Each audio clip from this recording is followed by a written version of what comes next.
Hello guys, magandang araw sa inyo. So naka-duty ulit ako dito sa Bike Ibus Cavite. So for this video naman po, start tayo dun sa nag-comment na viewer natin sa dati kong video. Tinatanong niya kasi kung ano yung inner tube o interior na naka-install dito sa aking current na Aeroba Rigid MTB. Yan. Related yung tanong niya kasi ang topic natin for today is yung ano yung mga interior or inner tubes na nagamit ko. Since ano yun, since 2009 no, nag-start ako ng mag-project rigid MTB. No? Then ano yung mga criteria ko para dun sa the best na para sa akin na inner tube. Then syempre ano yung brand na yun. Yan. Then yung at saka yung model pala. Yan yung topic natin for today. So unahin muna natin itong tanong ni Idol, no? Ano daw yung interior na para dito sa ginagamit kong gulong na 700 by 47C na nag-expand na. Kasi ito, converted to sa 29 by 1.85. Nag-expand na nga to dahil nga lagi kong nilalagay sa maximum recommended na tire pressure. Naging ano na to, 29 by 1.9. Yan. So ang naka-install dito, yung Maxxis welterweight na nagma-maximum na hanggang 700 by 50C. So yung 50C, kung i-convert natin sa 29er, ano yun, na 29 by 1.97. Yan.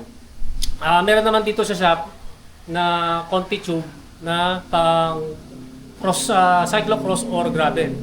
Kaso nga lang, ang maximum lang nun hanggang 700 by 47C. So pwede naman dito, technically, kaso nga lang, since na nag-expand to hanggang 1.9, lagpas na. Yun. So, kaya hindi ko binili yun. Ang pinili ko yung Maxxis na welterweight na inner tube kasi hanggang 50C yun. May allowance pa ng konti.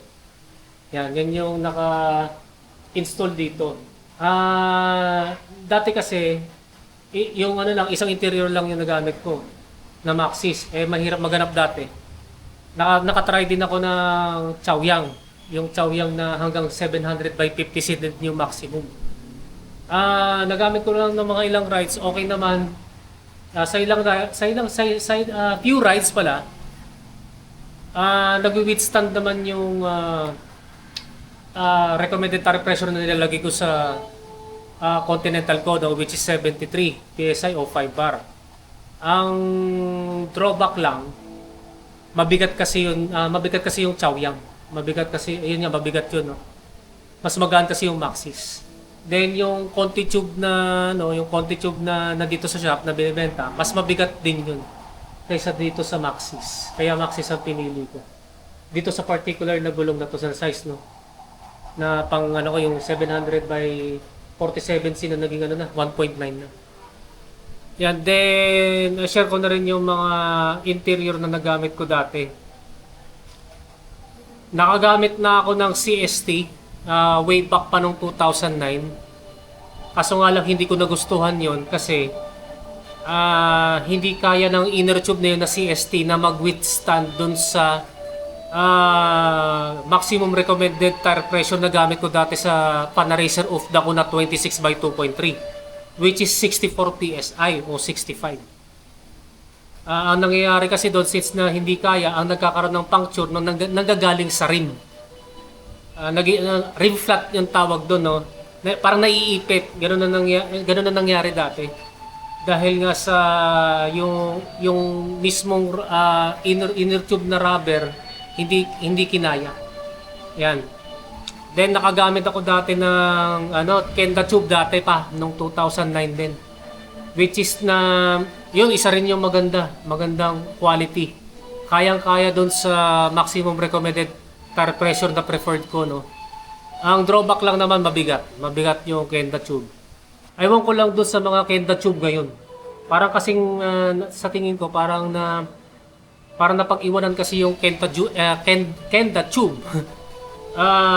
Doon sa parang pataasan ng level ng brand, no. Kasi alam ko yung Kenda dati ka-level yan ng Maxxis at saka ng Continental. O kasama ko na rin yung Vittoria. Yan. Parang bumaba yung yung parang bumaba yung reputation level ng Kenda. Kaya ngayon, mas mura ngayon ng Kenda. Mas mura ngayon yung Kenda kaysa dun sa Maxis at saka Continental at saka Vittoria. Yan. Then, yun nga, nung nagpalit na ako ng, ng mas magandang inner tube na Maxis dati na welterweight din. Maxis welterweight din yun. Na ang maximum nun, ang maximum na size na pwede doon ay hanggang yata yun, hanggang 26 by 2.35. Yan, hanggang 2.35 ang pagkatanda ko. Then, ano ba yung natatanda ko? Yun sa 26er yun kasi matagal ako ng 26er Maxis ang ginamit ko. Kasi yun yan, nakita ko rin na mas magaan yung Maxis kaysa doon sa mga ibang brand na branded din. Sa 29er, nag-try na ako ng Conti Tube na 29er at saka Maxis din na welterweight. Which is na parehas din naman na maganda at matibay at kayang-kaya doon sa preferred kong tire pressure na matigas nga. So nga lang, yung Conti Tube mas mabigat. Mas mabigat yon kaysa doon sa Maxis welterweight na inner tube doon sa 29er. Doon naman sa 27.5, ganun din yung mga brand na ginamit ko, Maxis welterweight at saka Conti Tube. Yun din, same story din.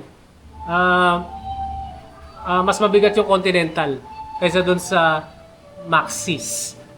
Yan. Kaso nga lang, sa presyo, mas mahal ang Maxis ng konti. Yan. Mas mahal lang konti yung Maxis kaysa dun sa Continental. Yan. So, sa mga nasabi kong interior, so may idea na kayo kung ano yung para sa akin na the best na inner tube. Yun yung Maxis welterweight. Kasi yung Maxis welterweight, nababalancing nun yung puncture resistance. Hindi naman puncture proof yun, no? Kasi nadadali din ng mga nadadali din yun ng mga staple wire. Same din naman sa Continental na nagamit ko dati. Pero kasi ang Maxis,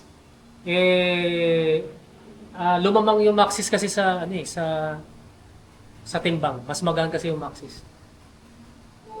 Yung Maxis kasi magaan na compared dun sa Continental, pero kayang-kaya yung ma-withstand yung preferred kong tire pressure, which is lagi dun sa maximum recommended. Kaya para sa akin, kahit na medyo pricey, medyo mahal ng konti yung Maxis na mga welterweight na inner tubes, yun pa rin yung the best para sa akin dahil nami-meet yung criteria ko doon sa the best na interior para sa akin. Isama ko na rin yung TPU, no? Saglit lang, gagawa ko ng separate video nun, pero ito hapyaw lang, no? Nagagamit na ako ng TPU na tubolito doon sa 27.5 ko. Naka-isa hanggang dalawang puncture yun sa harapan yata, yung isa sa harap at saka isa sa likuran. Puro puro staple wire ang nag-cost nun. Magaan niya, sobrang gaan, pero napakabigat sa bulsa nun. May higit 1,000 yun Kasi ang tubolito ng inner tubes na TPU, yung kasi yung pioneer o yung kauna-unahan na brand na nagbebenta ng inner tube na TPU. Gumaya na lang yung ibang brand tulad ng Ride Now, yung Pink Rider at saka yung mga binibenta sa Shopee. Yan, tsaka yung kulay green, yan, nagsigaya lang yun. Yung tubolito kasi yung kauna-unahan. Pagka tingin ko made in European made pala yun. Hindi ko lang natandaan kung isang part ng Europe galing na bansa, no? Pero European made kasi yung tubulito na inner tubes. Ayoko kasing gamitin yon na pang all-arounder kasi ginamit ko lang yan dati pang Bermosa lang Pang Bermosa lang kasi malapit lang kasi pag nagkaroon ng problema, malapit lang ako sa bahay kahit papaano. Nakakatakot kasing gamitin sa long ride kasi pag nagkaroon ng problema yon pag hindi tumalab yung mga patch ng tubulito, magkakaroon baka di ako maka-ride talaga, di katulad sa mga inner tubes na Maxis o kaya Continental na madali lang kasi i-patch yun. Yan. Yan. Doon naman sa Maxxis brand, kasi meron kasing mga ibang model ng Maxxis na inner tubes eh, lalo na yung ultralight. Ultralight yata yun eh, na Maxxis Ultralight. Ultralight. Hindi ko lang kasi ginagamit yun kasi alam ko pag ganong magaan na inner tube na butyl o butyl, manipis kasi yun eh. Manipis kasi yung inner tube na yun. Pag gano'n kasi kanipis, prone yun sa tire puncture. Kaya yun nga, Maxxis welterweight yung ginamit ko kasi nga, maganda kasi yung puncture resistance nila. Yun, so that's it for this video. So kung meron kayong tanong regarding dito sa mga inner tubes na nasabi ko, i-comment na lang ninyo sa comment section down below. So maraming salamat sa inyo panonood and don't forget to subscribe sa aking YouTube channel, pakiclick na ng notification button para ma-totally notify kayo. Yan guys, so maraming salamat sa inyo and right po sa inyo.